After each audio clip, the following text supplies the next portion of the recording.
But anyhow, we're here to talk about beeswax. I look at it from where we start in the hive, through the process into turning it into something usable in the way of a candle that we can put up for sale. Nature's best, pure beeswax. Surprising, we do a lot of fairs and festivals. People will come up by the table and beeswax.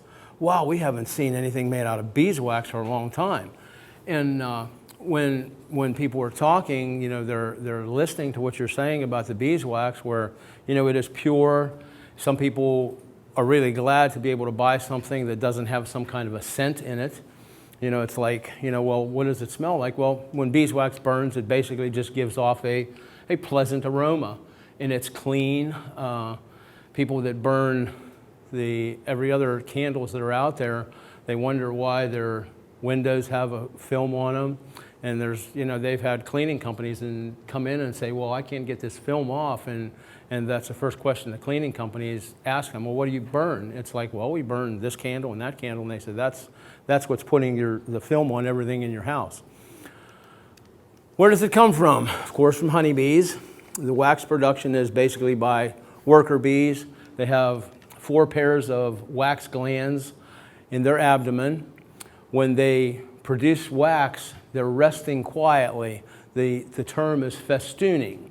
The bees that are making wax, they have eaten the carbohydrates. They've eaten some honey that they've had stored or some nectar that they've had stored. And those carbohydrates are then turned into basically the wax in their body. So they convert the sugar from those carbohydrates into beeswax. They need that, that sugar content of the honey is what they need. Pollen, it does nothing for wax production, and bees must be of the right age for wax production. As the bee progresses through age, when the bee emerges, she is a house bee, a nurse bee, for basically the first couple weeks of her life, and then the next 10 days or so, she produces wax, becomes a wax-producing bee. Their brood food glands dry up, and they start producing wax. The wax glands, it's in their abdomen, and it secretes a liquid, which there's little porous glands in their abdomen, and they produce this wax gland in their areas they call them mirrors. Then as it comes out, it hardens into the small little crystal clear flakes that you might see.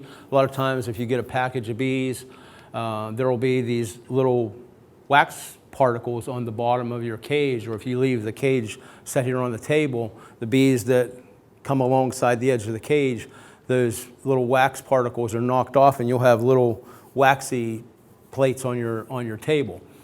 So it hardens into those small little plates. They then transfer that from their abdomen. They grab a hold of that with their bristles on their legs, bring it out to their mouth. She manipulates it a little bit, might add a little bit of saliva to it, and then starts forming the honeycomb that they need to form, or the outer capping of a cell that they're going to cap, especially on honey, that is a little bit porous. The comb and the wax, everything's constructed from that. This is the wax scales on the underside of the bee. There's a bee turned upside down with the 4 pairs of glands secreting the wax. They are resting. The wax just kind of oozes out of those glands. They're just you can almost see it's like layers, under the microscope, where you can see the little layers on there that is formed and basically oozes out and then hardens as it comes out of the gland in the abdomen. The new wax, again, when it's produced, is again almost pure white. When we have a package cage or a piece of burr comb or something like that they've made in the hive, it is just about pure white. And as they walk over it and everything like that, it takes on the lemony color, so to speak, due to pollen and propolis and other stuff in the hive that is just added to that wax through the travel of the bees over top of it. It's an organic compound. There's 300 or so individual components that could be in that wax. When we look at our industry, it's like, okay, why doesn't the industry produce pure beeswax?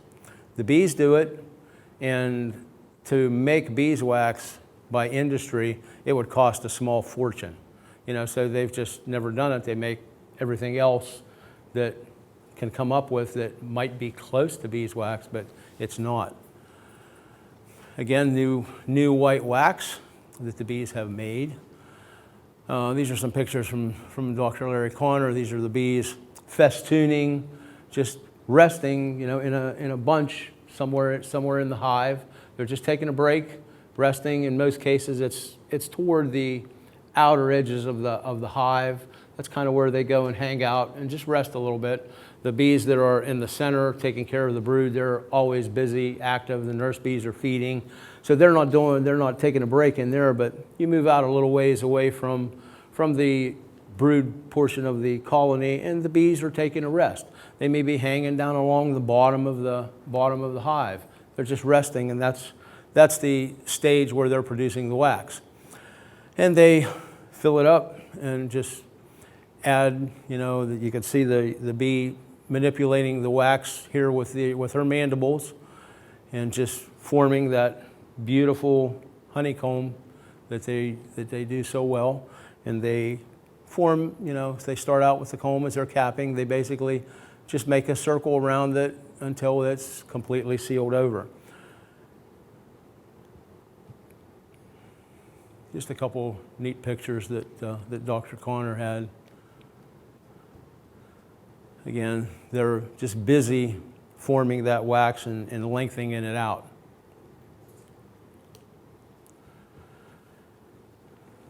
This is what we want to see. Nice, pure capped honey. And they're working on this. This will be probably finished up in a day. They'll have everything ready, and we'll be able to take that off. That's where we're going to get our nicest beeswax, is from our wax cappings. We have a couple little technical facts. People say, well, how can you have these things sitting out in the sun, when we're at a festival or something like that? It's hot. It's like, well, those are going to melt. No, as long as there's some air moving, even they can be setting directly in the sun. They may get a little soft sometimes, but they really won't melt. But if you have it in a plastic bag and there's sun hitting on this, then this is going to turn a real light color in here, and it is going to start to melt, because this is just like putting it in the window of your car. You have the sun beating down on it, and the plastic will enhance the sun's rays and really jack up the temperature inside the bag.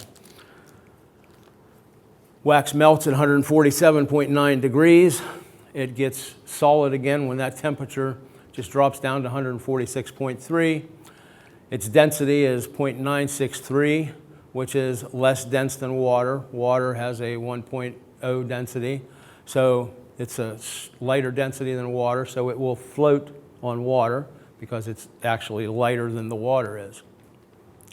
When making candles or other items from the wax, beeswax exhibits very little shrinkage when you get close to the right temperatures.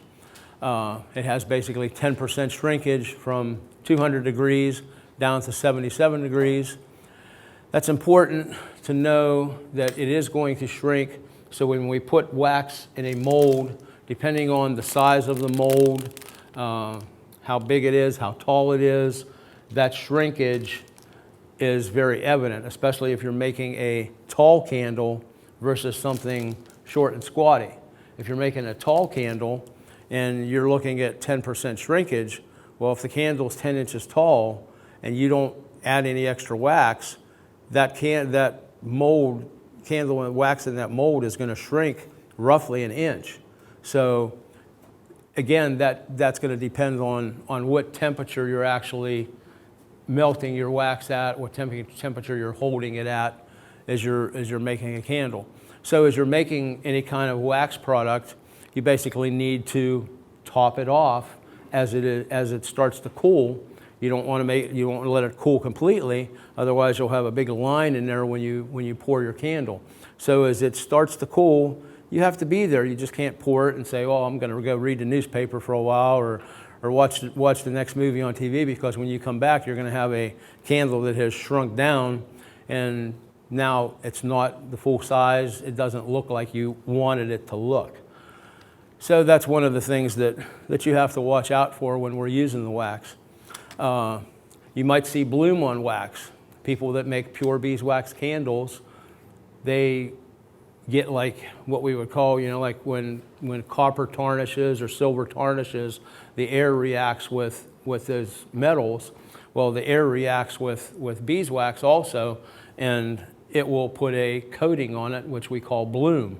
And some of you that were in here earlier saw me shining this up a little bit. Well, it has some bloom on the bottom still, but the top you can shine it up and it's gone. Same thing with this pretty dark piece here. You can shine that up and the bloom goes away, and you see that really ugly black wax under there. So it's something that it doesn't hurt the candle. Make it go away, rub it. If it's something that is smooth or has some really intricate edges around it, you can take a hair dryer and give it a couple shots, not right up close, just give it a little bit and the bloom goes away. The other thing that you can do to eliminate bloom is there's some sprays out there, they call them candle luster, that you can spray a light coating of that on there, and it basically seals the wax and keeps it from blooming. Wax sources. All our wax sources are coming from within the hive. We have our wax cappings, which would look like this after you have cleaned and cut your wax off of your comb. Then you'll have your cappings, and you basically can dry them through a capping spinner or just let your honey drain in a screen type of uncapping tank, and that's what you'll have as far as wax cappings goes. You want to keep your newest cappings that are going to be light like this. You want to try and keep those separate, because that's going to give you your lightest wax for your candles or lip balm, anything like that you're going to use. You want the lightest wax possible to use for that kind of stuff. You can get comb, like this. You can melt that down. It's nice and clean. Old dark comb that's in the hive, that's been there. If you're recycling your combs, you're going to get stuff that looks like this. It's going to be really dark and ugly. You're really not going to make candles out of that unless you want really dark candles. So, this, you can put that aside. You could still use it. People use that for making boot polish, waterproofing, stuff like that. Even some furniture polishes, it doesn't matter that the wax is darker. So there is still a use for that. Hive scrapings, or what we call burr comb. You go in and you scrape some wax off of your frames. You can put that in a container, put that aside, and melt it down the same way. You can do that. But the cleanest wax is going to be from the comb and the cappings, where there was never any brood produced in that comb. That's going to give you your prettiest finished product of your wax. You're going to get roughly 10 to 15 pounds of wax for every 1,000 pounds of honey. You're only going to get 10 to 15 pounds of wax. So, I've had, people say, well, I'm going to make beeswax candles, I want to get 1 or 2 hives. It's like, well, maybe 5 years from now you'll have enough of wax to make a handful of candles. It takes a lot of cappings to make a bunch of wax. And they say, well, we're just going to cut everything out. Well, if you do that, you've destroyed all the work that the bees have done making that honeycomb. So it basically takes resources to make the wax. So in order to make 1 pound of wax, the bees have to use somewhere between 8 and 10 pounds of honey in order to produce that 1 pound of wax. So there's a lot of resources that goes into wax production in the beehive. So you don't really want to take that comb away from them that they're going to reuse. So you want to just use the cappings basically, and that gives you your nicest finished products. The first step is what we call rendering the wax, where you're going to take this and turn it into this. So you want to get as much honey out as possible. You're going to take your cappings off and you're going to drain them somehow. You're going to keep them warm. You don't want to put them in the freezer because the honey is never going to drain out of this. You want to do it in a warm room, something like that, and most of the honey will drain out. And they also have commercial, what we call capping wax spinners, that basically is just a big centrifuge and it spins the honey out. And you have to remember that if you have wet cappings that still have honey in them, that honey that's left in those cappings is going to attract moisture, and that's going to cause this stuff to ferment. If you just leave it set in a bucket, you're going to come back in a month or two and you're going to open that bucket and it's going to be all green and moldy and stinky, and you're going to say, oh, shouldn't have done that. So, you know, the other thing, you might open the bucket and oh, here comes a whole bunch of wax moths because there were some wax moth eggs in there, and they went to town on your cappings, because your cappings are still going to have some debris in there that the wax moths are going to go after. And so that's the other thing that you have to watch. Some methods say that you want to wash and dry the cappings completely. The water-wet cappings are going to mold. Again, there's different methods. You know, everybody will tell you a different way, you know, to render your wax. The wax that I use never touches water. It's done either in a solar wax melter or in a double boiler, which I'll show you later on. Again, when you wash the wax, you know, when you take this and put it in a bucket of water or whatnot, yes, this is going to float. You're going to put it in with some warm water. The wax is going to float. Your honey is going to get in the water. And if you do not process it right away, that water in these moist cappings is really going to make it ferment really fast. Solar wax melter, that is an excellent way to do it, especially on the amateur side, the hobbyist side, so to speak. You don't have a whole lot of wax. Even with, you know, 20 or 30 hives, you're not going to have that much. You're going to have a few bucketfuls of wax that you're going to be able to process. So you're going to do that in a relatively amount of time, as long as the sun shines. There's wax presses that old-fashioned. I've not seen any newer ones, but they're basically just like an apple cider press. You put your wax cappings in there and crank this thing down, and it squishes the honey out, and you get drier wax cappings. A water bath, you know, again, you can put the wax in bags like you would use for canning or something like that. You put the wax in the bags, tie the bags up, and dunk them in a pan of water, in a pot of water, and what we call slum gum, the debris that is left over that is entrained with this wax as you uncapped it, that stuff stays in the bag, and the wax then floats to the top.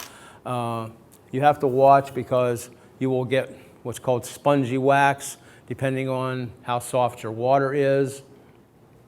A lot of times, you know, you may make candles out of that wax, and as those candles burn, they go, you know, because there's a little bit of water molecules that have gotten trapped in those wax.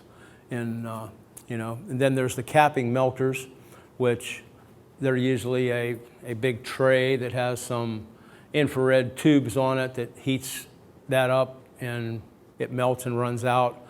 There's different ones available. You know, you can use a double boiler, which you'll see in mine later. Go to the flea market and pick up a couple of canning pots, a big one and a little one, stick them inside each other. The wax goes in the one that doesn't touch the water.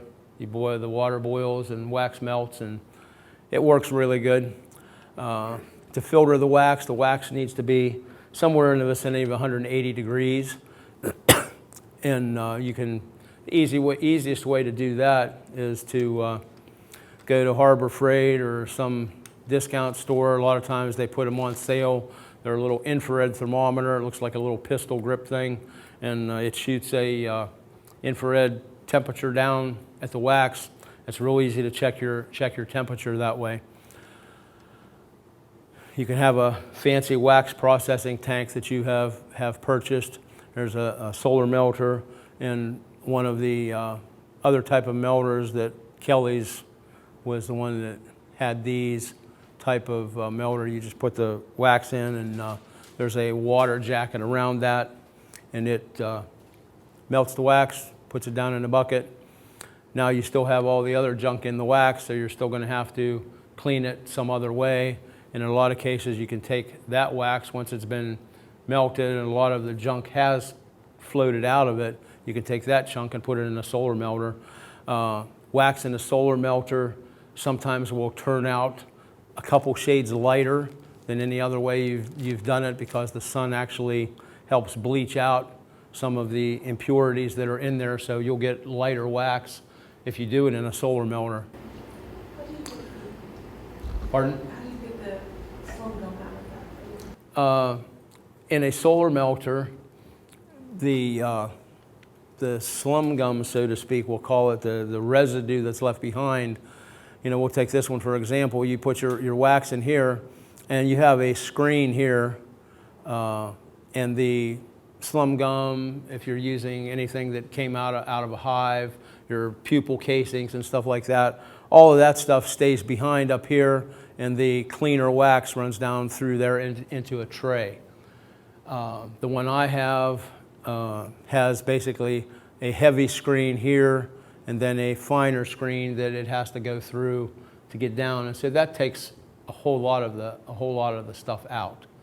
And then even after that, you still have some stuff left in there, so when you put it in a double boiler, you let it sit there and heat for a while. The good wax is all going to come to the top, and after an hour or so, you're going to be surprised. You thought that this was clean, and you're going to be surprised at the layer of gunk that you have on the bottom. Not a whole lot, but there will be a layer down there. If you're doing a 5 or 10 pounds of wax, you're going to have a good 1/4 inch of gunk still on the bottom of that pot, even on which you thought was clean. So it varies, on the wax. Like I said, solar melter works good. Again, you have to have some nice sunshine. Different types of solar melters. You can make them any size. What about twice the length of this table here? He's a semi-commercial guy. He has a lot of beeswax, so he had built this gigantic solar melter, and that's where he does all of his wax. This one is up off the ground a little bit. Makes it easier not to have to bend down when you're putting stuff in and out of the solar melter. Various homemade designs, anything from a nice box that you've made it out of to a cooler, something like that. There's all kind of plans on the internet for solar melters. They're all over the place. A low cost one, you have a insulated box, like you may get some candy in or some medical supplies. You get a little styrofoam box. You can use a little small styrofoam cooler, plastic tub inside, a little paper towel, something to hold it in there and throw your blobs of wax in there, and it works just fine. A little piece of glass or plexiglass on top, and you have a very low cost wax melter for just a little bit of wax if you have it. You move up, like I said, this is a Kelly's melter where you just dump the wax in. There's a heater in here. There's a water jacket down here on the bottom. The wax isn't touching any water. It's underneath, and the wax flows out of there. Again, at this point in time, it's really not the nicest, cleanest wax, but it's all melted, and you can put it in some size that is usable for you. It's basically, they're saying it's raw wax. You just have it in a bucket, or it comes out of here and into a pan or something like that. This already has a part of a double boiler arrangement here already. It looks like they're dumping it in there, and then they can refine it a little bit further after that. The big time commercial guys have these huge things that, again, like I said, they have an infrared heater which will melt anything in there, and again you get raw wax. If they're using just cappings, then the wax comes out pretty nice. And that's what comes out of their machines, you know, just a whole batch of wax. It can be messy. You know, if you're doing this in your kitchen and something slips, the wax kind of goes over your cabinets, on the floor. Anytime you're doing stuff in the kitchen, you know, there's going to be wax that you're not going to see went somewhere. And you walk around in the kitchen a little bit and it's like, oh, there's this dirty spot here. Oh yeah, that's the wax that got some dirt on it that you've been walking on for a couple of days. You get it on your kitchen cabinets. Something overflows when you're making a mold, when you're filling a mold. Overflows and goes down the side of the cabinet. And it's like, well, you wait till it cools and you can take it off of there very carefully. And then you can polish your cabinet up. It has a nice wax coating on it. You know, it shines really pretty. But that's the kind of things, you know, you have to think about. The other thing, you know, Dave Howman from up in Worcester, you know, he does it on the floor, which, yeah, he was a couple years younger when that picture was taken. You know, he's filling up all these little containers, which you can then press out, and you have your wax to refine later on or to take it to the market and sell. But again, you know, you're going to have a mess on the floor because sooner or later something is going to upset, overflow, and you're going to have wax everywhere. Well, I kind of do mine like that, and I spread out these builder's paper that comes in about a 3-foot roll. Okay. Put out a couple, 3 pieces of that, just they go on that when you get through, just roll it out. Like you get it at scraps from like a newspaper or something? No, Lowe's, Home Depot sells it in rolls. Oh, okay, just brown, Yeah. like wrapping paper, whatever. Yeah, it's heavier, yeah. Yeah, that's, sheets of that together. yep. You're going to spill it, like you say. Oh yeah, there's no doubt about it. You know, no matter how careful you think you're going to be, you're going to have wax somewhere that you don't want it. Filter media to strain it. Again, you have to have, you know, right temperature. You can use paper towels. The blue shop towels work very well. I've used those a lot. Use sweatshirt material. You know, go to some recycle place and get old sweatshirts or whatever. You can, yeah, the fuzzy side up, right. You can go to somebody that has deep fryers. You can get filters like this, and they have a little container, a little screen thing that they set in. You can use something like this. The wax has to be really hot for this. You know, it's got to be pushing the 200 degrees to have it flow through one of these. Cheesecloth works okay. Nylon filters, cloth filters, sweatshirts. The shop towels work good.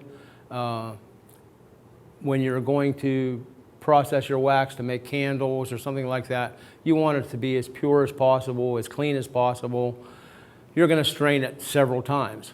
So you're going to go through, you know, a bunch of straining material as you're doing this. Then once you're done, you know, if you have somebody that's in Boy Scouts that you know or whatever, you kind of fold these things up, scrunch them up. They make excellent fire starters for your fireplace, campfire. Give them to your Boy Scout troop, anything like that. You know, you have some beeswax there, some cloth material, and make a real good fire starter. This is pretty much where I do it, out on my patio. Even on the patio, you might want to have one of these little jobbies available, a little fire extinguisher, especially if you're doing this in your kitchen. You better have a fire extinguisher and know how to use it. You know, it's kind of important. you know, doing it outside, you know, I use my smoker arrangement there. I have, you know, my double boiler, 2 junky pots. I take it out of there and strain it into, these work real good. Orange juice containers or something like that. You don't want to use milk because you can never get them clean, but orange juice, apple juice, containers like this, they're already a little bit wax coated. And once it solidifies in there, you just peel this off, and you can then take it into your next stage, where I'll take that big chunk, and these little, I don't know, $10 or $12 pots, they have a little thermostat control on them, which, you know, you can make it real hot or just to the point where it just stays melted. And depending on what kind of mold you're pouring, whether you're pouring a thin candle or a big fat mold, you need to adjust your temperature on this a little bit, and it's something that you just have to do trial and error with your molds so that you don't get too much, you don't want too much shrinkage. And on the bigger molds, you won't get too much if you have your temperature right. And on the tall taper candles, you know, that may shrink, you know, a 1/4 inch to a 1/2 inch, and you just have to kind of keep up with it. And with this, you know, you have a nice little pour tip that you can pour it in there, and it works really good from that standpoint. So basically, you're straining it out of here into some good old red Solo cups, and once they're in these, you can peel that off of there, and it works, you know, really nice to put those in your pot. The pot? Walmart, drugstore. I've seen them just about anywhere. These ones, you know, they have a lid on them to start with. It's just like a teapot, basically. They have a lid on them. You just pop the lid off, and it gives you a nice area, and it works really good. Like I said, I usually will put the finished product in these, and then when we go to make candles, you just have to put a couple of these in there, and you're good to go. But for a final strain, when we're doing the candles, you probably strain it 2 to 4 times. And if you're going to enter it into any kind of competition, a honey and wax show, something like that, you're going to want to strain it probably 5 or 6 times to make sure that you have nice, clear, clean wax. And that's what you end up with there. And like I say, you can end up with some really, really nice candles from the candle molds. And that's pretty much how that aspect of the process goes. You have the desired color of wax, of course, is like this. You want a nice canary yellow, they call it, as far as the wax goes. People really don't want to see candles that look that color, you know. So you really need to have some nice wax to make your products out of. Wax can be different grades depending on, you know, again, these are chunks of wax made by the commercial guys. You know, the dark stuff is what you'll get when they're processing just honeycomb, old honeycombs and stuff like that. You're going to get much darker wax, and again, it's going to look like this real dark piece up here. Sometimes they'll mix it, you know, when they sell it to Kelly's or something like that. They'll just take it and sell whatever. So that's like a lot of times when you buy foundation for your beehives, you're going to have your wax is going to be darker, lighter. It's going to smell one way, another one time, and you know, the darker wax usually has a different odor to it. So now we've gone through all of that, you know. So what do we do with the wax? Again, depending on the color that you have, whether it's this or this, you can do different things with it. You know, you're going to make candles. You're going to have little Christmas tree ornaments that you can make. You know, these little ornaments that you can make 5 or 6 of these in a mold sometimes, depending on where you've bought the molds. Small candles, big candles, little blocks of wax. These are real good. There's a lot of people, oh, you have beeswax? You know, guys use it for their for their strings on their bow. Woodworkers use it a lot of times to put on nails and screws. It keeps the wood from splitting as they're putting it in. Good to use on your drawer slides and stuff like that in your kitchen. Yeah, like you said, it makes the screws go in easier also. Lip balm, hand creams, stuff like that. You want nice, clean wax. You know, if you're going to put it in a lip balm or a hand cream, you know, you don't want black stuff floating around in there. So you want to make it as clean as you can, as pure as you can. You know, we promote our honey and our products as being pure. So we want to make it look that way to the public. Polishes, again, you know, some furniture polishes, you know, they can be darker. You know, you really don't see that color when you smear it on. You're mixing this with some oils or something like that. And guys, I have a lot of people use that for boot polish.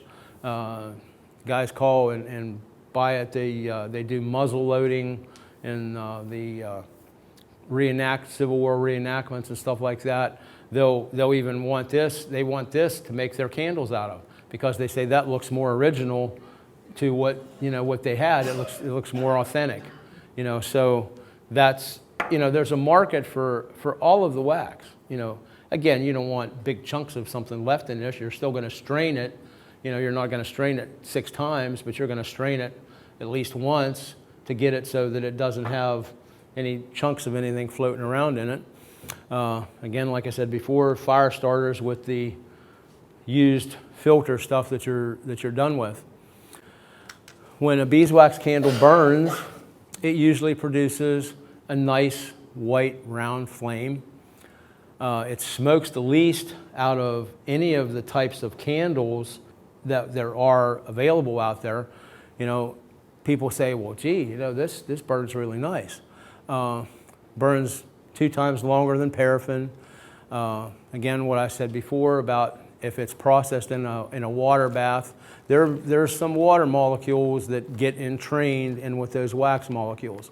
Even though we say that the wax is lighter, beeswax is less dense than the water, there's always some little bit of water molecules that get trapped in there somehow.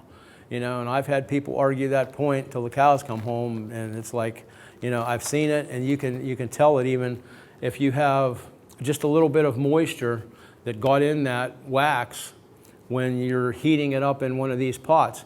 This pot it sounds like it's boiling, and you look in there and there's bubbles coming off of the bottom because the wax has floated to the top, and the little bit of water molecules that were in there, they're on the bottom of that hot surface, and they're boiling down at the bottom. So the wax actually will sizzle in this pot. And a lot of times it's like, well, okay, I'm just going to let it sit there and sizzle and let the water basically get evaporated out of there, you know, before we use it. So that's one of the little tricks. And you know, if you play with it long enough, you know, you can get a nice award. That was a couple years ago. That was the EAS award that we got for beeswax, the best of show at EAS. That's just part of our one little back section of our booth here a couple years ago. We have various assorted candles. Instead of, you know, I'm sure you've been to different fairs and festivals and stuff like that where people are selling beeswax and they have everything setting out on the table. Well, when you're at a fair outside or a festival, sometimes even inside, you know, there's dirt floating around. You know, everybody walks by and picks it up. Well, you have 10 people pick something up, and by the time the person comes that wants to buy that, it looks kind of cruddy. So Susie decided, it's like, well, hey, you know, we're going to do this. We're going to put them in little fancy gift bags, and, you know, people just love it that way. And we have one set of candles, basically one of everything, is setting out on a table for display. You can pick it up, touch it, feel it, smell it, do whatever you want with it, but when you go to buy it, it's going to be a nice clean one in a nice bag. So that's kind of the way we do it. And you know, they wanted me to give you guys a little overview of beeswax, and we kind of did this basically from start to finish, what the bees do with it, and what we do with it in the end. So we have 5 minutes or so for questions. If anybody has any questions, want to see any of this stuff, come on up. Just a comment, a way that I think it cuts out maybe a filter or two is kind of do a similar thing. We just pick up at like Goodwill, different places, crock pots, old crock pot. Yeah. And so once it's maybe that place, the big Oh, okay, one, yeah. get it there. And melt that, and then take like a soup label and dip off the top, so you're leaving all that Right. grit stuff in the bottom. Right. And dip that off and pour it through your, Which is basically what what I'm doing there. And you stop before you get down into the junk Right. in the bottom. Right. And then when you get cleaner, just do that again. Yeah. And the takeout, so that's all I'm gonna say about that. But the takeout cups, like you get Chinese in, like soup or something, those are kind of heavy. Yeah. That's like the these best too. thing I've found for mold, because when that sits up, it's heavy enough, you can just turn it over on that paper I was talking about and tap it and it'll slide out. Yeah. Yeah, I've used some of those, the taller ones, like you get in the deli and stuff like that. I've used them.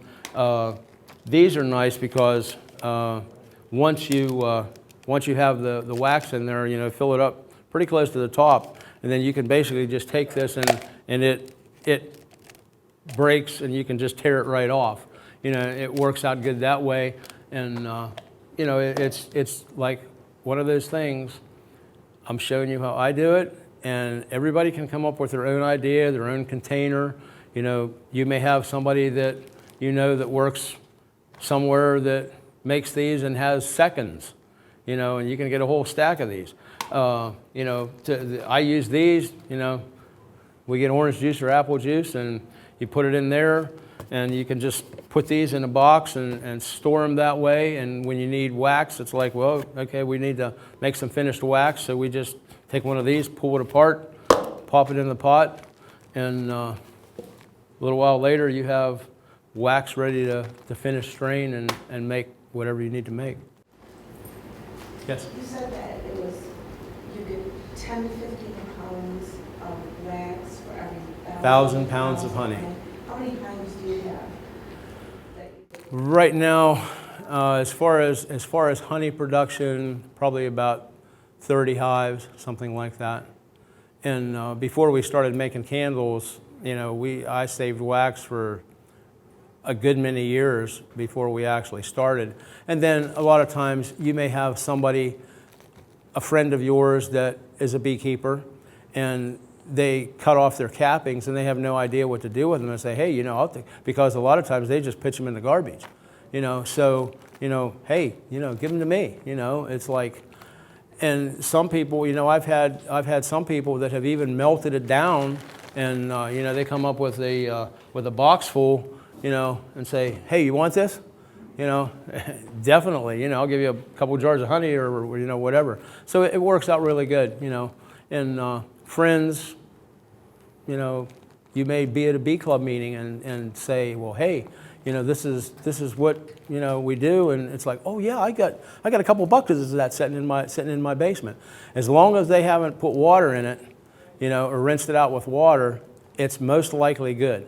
I've had wax that just came out of the hives like this, basically, that sets in a bucket, and as long as you have the bucket sealed so that wax moths aren't going to get in there, most of the time what gets in this is not the big wax moth, it's just the little teeny moths that are like in your oatmeal and stuff like that, the little mealworm moths that'll get into that. And but as long as it's sealed, you're good to go. Anything else? I've seen in the method that they keep the double broiler and the crock pot on the internet where they then let it dry and then take it out and scrape off that layer that's on the bottom. Yes, you can do that. Have you tried that? Does it make it have to do it, filter it less times, or? Yes, it's already, most of the gunk has settled to the bottom. So when you can do that, and you'll have some of the gunk on the bottom, there will still be a little bit of honey left in there. So it'll be gooey, and some of it will be hard and look like this. You can scrape it off. You know, you can take a sharp chisel and chisel it off until you get into the good wax. And so you're going to have wax that is going to be pretty clean. You know, again, you might still want to strain it another time through, you know, through some other strainer material just to get it a little bit cleaner. Like that double boiler, the one that you got your wax in? Yeah. Will you like go down so far and then you'll take that and clean it off a little bit and then save it and start over? Yeah, I'll usually dump that into some container and let it cool, and do that. I'll scrape the biggest part of the gunk off of the bottom, and then that next chunk will go in the next batch that I do. Yeah.